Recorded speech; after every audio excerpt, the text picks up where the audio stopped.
In reality, this came in phases, in little, because in 1976, Yad Vashem asked me to design the Children's Memorial. And they asked me to design a museum, basically. Not a memorial, they said Children's Museum.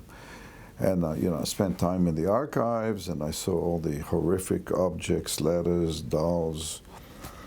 And then I figured, since you'll be coming there after the Historic Museum, you'll be saturated. And I just felt it's not the right thing to do, to have yet more information. So I made a counter proposal, which kind of came to me. I created proposed an underground space where you go through a natural cave underground, and then one candle is surrounded by glass that creates an optical illusion that there's an infinity of candles around you. There's mirrors on the wall, and then you emerge out to light as a place of contemplation.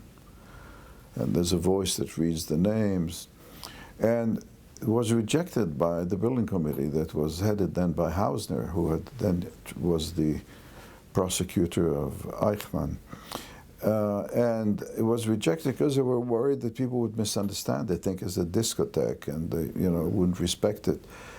And 10 years later, the model was still there. A donor who lost his son in Auschwitz saw it and wrote a check, and check in Israel gets things built, and there it was.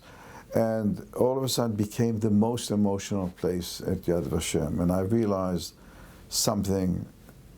I created a place that people, having had the exposure to the information, could really think of the kids, So it was many years later that they had the competition for the Historic Museum, rebuilding the whole Historic Museum.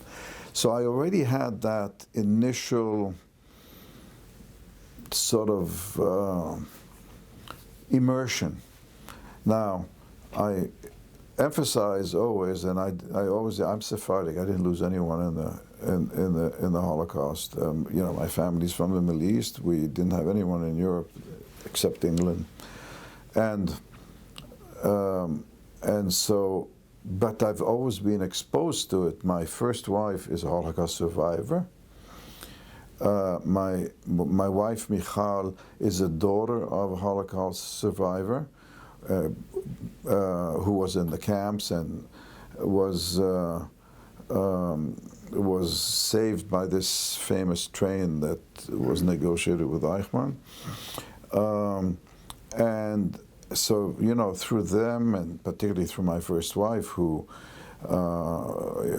Polish-born and lived through it, I was exposed to it.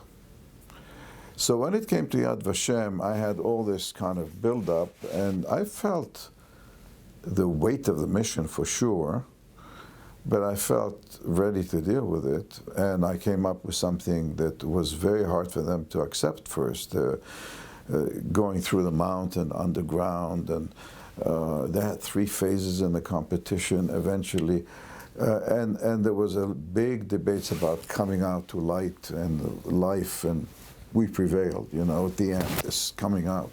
That was controversial. To my surprise, it was controversial.